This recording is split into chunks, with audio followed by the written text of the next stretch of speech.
Excuse me, miss.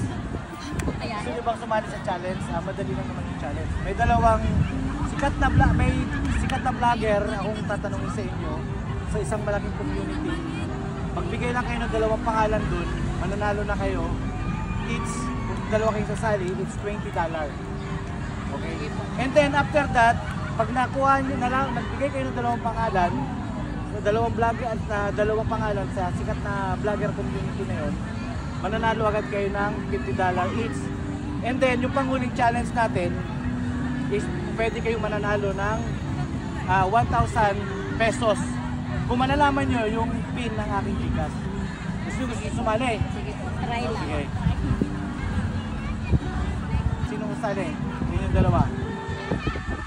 Sino sali sa yung dalawa? Ako. Oh, ikaw lang. Ganito ha, game. Kilala mo ba yung Team Kalingap? Kalingap? Sa Pilipinas ba yan? Oo, Team Kalingap. Hindi. Pero narinig ko yan. Pero hindi ko siya yung pag pinapalo or sinusundan. Hindi eh. Ganon. Sorry.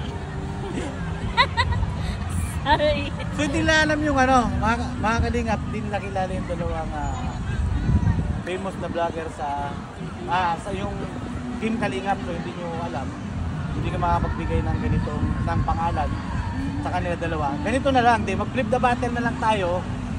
Gagawin na lang natin, flip the battle.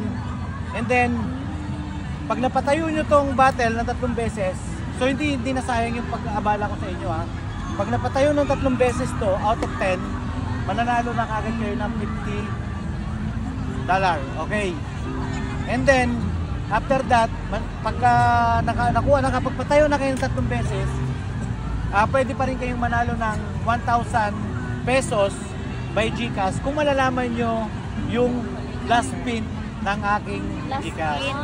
Okay. Sino mo unang sasali sa inyo? Okay. Pwede ako?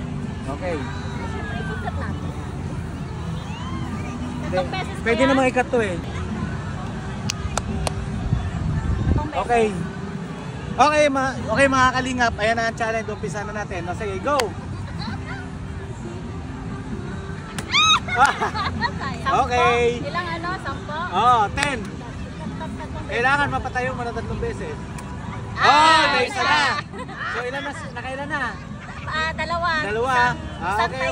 Sige, isang tayo. Okay na mga Kalingap. Nanalo na siya ng isa na lang. Ng 50 HKD. Ngayon, okay na yan? Okay na yan kaya? Nakadalawa pa lang ba? Sorry, isa pa. Sorry ako nagkamali. Last na lang. Isa pa, sige pa. Dalawa. Apat pa yun. Okay. So, nanalo siya mga Kalingap. $50. So, ito ang twist. Handa mo bang ilaban yung $50 mo para maging 1,000 pesos? Kung magogo ka, hulaan mo yung last pin ng Gcash mo. Tapos pag hindi niya mahulaan, wala yung 50. Wala. Ay, hindi na. Hindi na kami dun sa $50. Sigurado na yun. Ayaw mo? Hindi nga. Sayang yun, 1,000. O pag hindi niya mahulaan,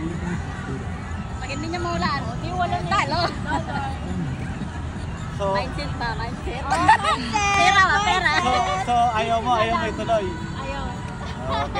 Okay mga Kalingap. Okay, So ayaw natin sumali. Gusto niyang $50. So nanalo siya ng $50. Hello po mga Kalingap. Pasuportahan nyo na lang po Rachel Jane yung kanyang channel. Ito yung channel niya.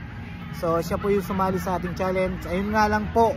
Ayaw niyang hindi niya nahulaan yung famous community vlogger na charity vlogger sa Pilipinas. Sige, sana tayong dalawang pangalan. And then nanalo siya ng 50 HKD. Ayaw niyang ilaban para sa pin ng ating Gcash. Ayan, pasupport na lang po mga Kalingap. Ayan, maraming salamat po. Please subscribe. Okay, bye-bye. Isa pong kababayan nating OFW dito sa Hong Kong na masisipag at solid Kalingap supporter na sila ngayon kahit hindi hindi sila nakapagbigay ng dalawang pangalan sa Team Kalingap. Pero of course, ngayon, from alam na now, namin. ayan, maraming Support salamat natin at susuportahan na sila sa atin ngayon mga Kalingap. Yes. Pa-support na lang po. Maraming salamat po mga Thank you Kalingap community all around the world, sa lahat po ng community dito sa Hong Kong, Kalingap Warrior, and then sa team ko, sa Team K-Roll, Kalingap Rob Official Reactor. Maraming salamat. Subscribe po sila mga kababayan nating OFW dito sa Hong Kong. Maraming salamat po. Thank you.